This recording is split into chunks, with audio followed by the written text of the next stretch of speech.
Ата, неге кыздар назик, мээримдүү, сулуу болушат? Балам, кыздарды деген Кудай жасаган да, Кудай жасаган. Аялдардычы? Аялдарды биз эркектер жасаганбыз.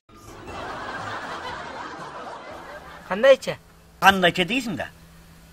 Ошо кыздарды аял кылып алып атпайсыңбы? Анан баягы кыз кезинде баары жакшы, жаман катын кайдан чыгат деген сөздү билесиңби? Жаман катын ушул эркектерден чыгат. Ата, о жактагы 80деги чоң апа барго, аябай жакшы болот.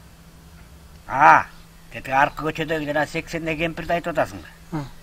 Ал кемпир деген Кудай жараткан моюнча калган. Түшүнбөдүм, кандайча?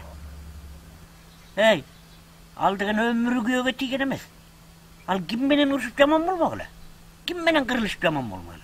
Ал күйөөгө тийген эмес, ал ошол кыз бойдон калган. Ошон үчүн ал жакшы кемпир.